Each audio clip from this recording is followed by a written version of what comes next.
As we continue our discussion regarding informative and persuasive speaking, we must consider researching topics. In this presentation, you'll learn how to gather information and present that information. We'll start with presenting information in a discussion about visual aids, then briefly talk about gathering supporting material and how to use it effectively. Click the arrow to get started. We'll begin our discussion in Chapter 11 with the benefits of visual aids. Visual aids can affect your speech both in good and bad ways.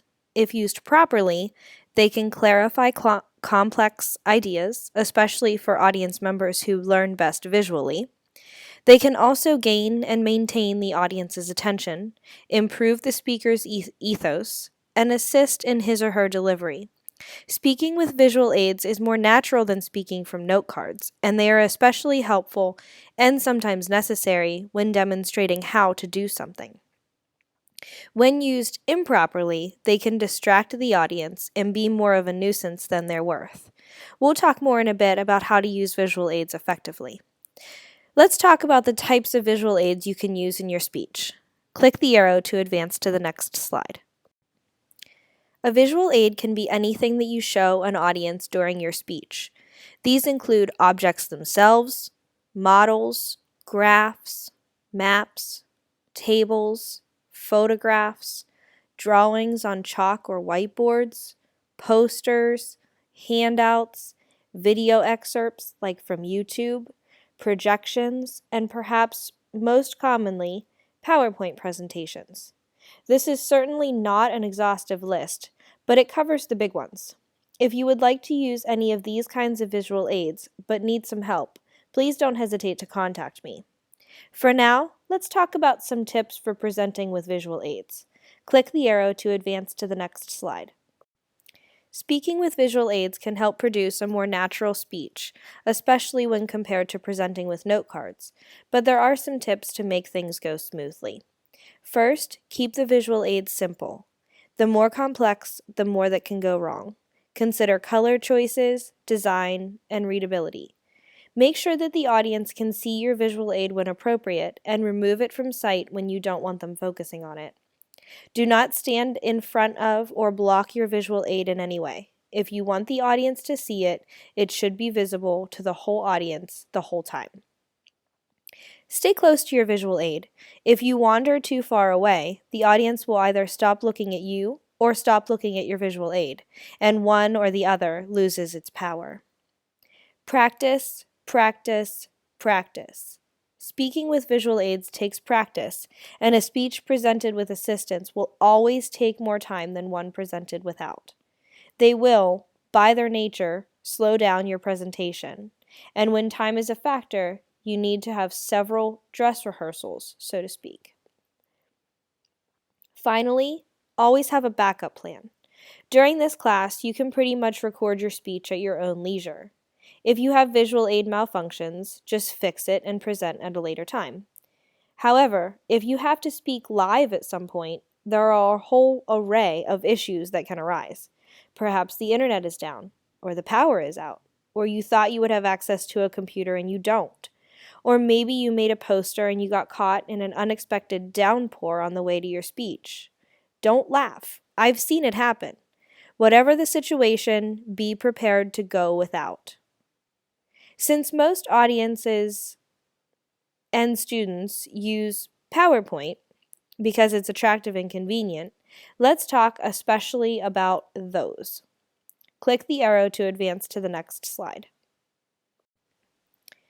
Most of the tips for using a PowerPoint or Keynote, if you're working on a Mac, are the same as those for other kinds of visual aids. Keep your slides simple. Choose complementary colors and avoid excessive animation, timings, etc. Make sure that your font is easy to read. It should be large enough that your audience can see it clearly, but not so large that you can't fit enough text on the slide. Keep your slides neat, attractive, and accurate. Don't forget to proofread. If your audience catches a mistake either in spelling or facts, they're going to question your credibility. As with all visual aids, do not stand in front of the screen when presenting. With digital visuals. It creates a large shadow and renders your PowerPoint useless. Next, do not read from the slides. Use keywords and phrases just like you would on your note cards and narrate each slide. Better yet, use pictures. Speaking of pictures, be careful with graphics.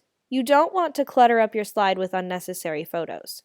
If you're using multiple photos, avoid overlapping them like a collage. It may look good to you, but it is hard to distinguish the photos from each other when looking at them from a distance. Finally, use a presenter remote or smart board to advance the slides if possible. You don't want to be stuck behind a computer when presenting your speech just so you can advance your slides. These remotes are inexpensive to purchase, and some libraries and universities have them available to borrow or rent. Now let's check your understanding. Click the arrow to advance to the next slide. It's time for the chapter checkup.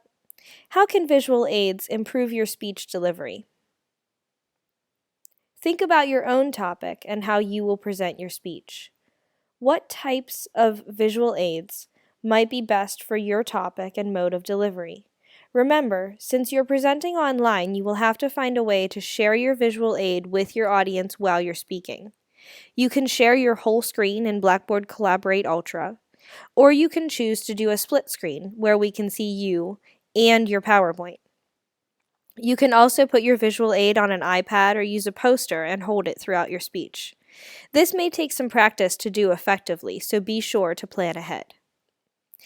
Next, we'll take a step back and talk about where you can find some supporting material to use in your visual aids. Click the arrow to advance to the next slide. It's very likely that the first place you think to go when looking for information is the internet. The internet has become a vital part of our daily lives. There is so much information out there, and we don't even have to leave the couch to find it. The problem is making sure that this information is relevant, accurate, and current, among other things. An excellent place to start is Google Scholar. You can visit the site by clicking on the link in the slide. Google Scholar populates only from scholarly or peer-reviewed articles. This is very handy since you have to have at least 2 scholarly sources for your research paper. Another great place to go on the internet is Wikipedia. Did that get your attention? Your college professor just told you to go to Wikipedia. Yes, I love Wikipedia. While the site itself isn't a good source, the sources on the bottom of the articles can provide a wealth of information. Find your topic on Wikipedia, then follow the information trail. It's likely that Wikipedia could be a one-stop shop for locating source material. With the invention of the internet, libraries are often underrated. In fact, librarians have made it their life's purpose to help people like you find the information they're looking for. Here at RMU, we have some of the best librarians around. They are available for chat on the RMU website. You can call them. You can visit them in person if you're in the area. They can help you find print sources, you'll need 2 of them for your research paper, periodicals, new information, old information, reference works, and so much more.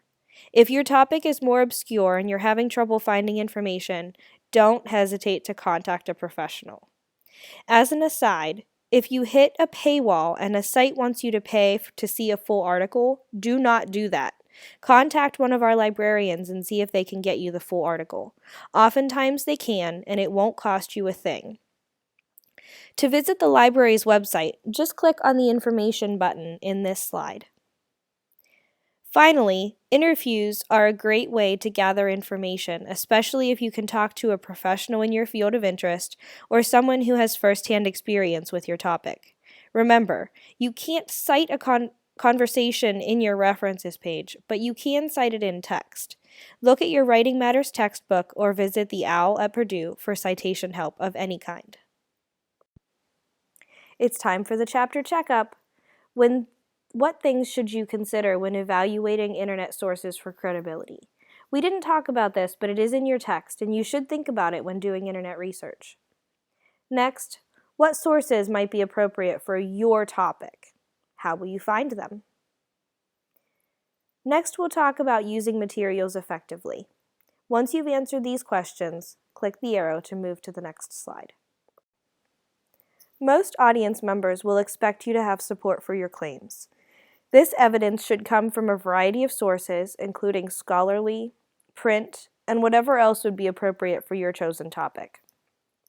Having evidence is one thing, but knowing how to use it in both informative and persuasive settings is another.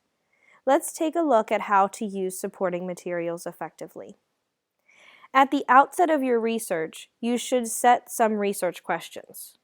What do you need to know about your topic? You can record these in your research log on Blackboard so you have access to them at all times. Formulate these questions with your audience in mind. What questions are they likely to ask about your topic? That's where you should start. Besides varying types of supporting materials, you should also vary their kinds. Use examples, statistics, narratives, and more to get your audience's attention, establish a need, provide a solution, and show them how the solution would help them or how it would hurt them if they do nothing. The last strategy will be especially helpful with a persuasive speech. However you choose to present it, supporting material should be interesting and provide a proper reference and oral citations. That's it for Chapter 5. Let's check your understanding. Click the arrow to advance to the next slide. It's time for the chapter checkup. Take a few minutes to write down some questions that you think the audience members are likely to ask about your topic. Then formulate these into research questions, which will be included in the abstract of your research paper. Pause this presentation if you need some time to think. Next, start to think about what supporting materials will be most effective for your topic, both informatively and persuasively. Where might you find this information? As you're collecting information, consider color coding it. Maybe use one color for support that you'll use informatively, and another color for support that you'll use more persuasively in nature. Finally, think about how you'll combine examples, statistics, quotes, narratives, etc. to make your speech interesting and relevant to your audience. Once you've completed these activities, click the arrow to advance to the next slide. As you start to work on your research, please don't hesitate to contact me if you have any questions or get stuck. I'm always happy to help, and I'm just an email, a phone call, or a text message away.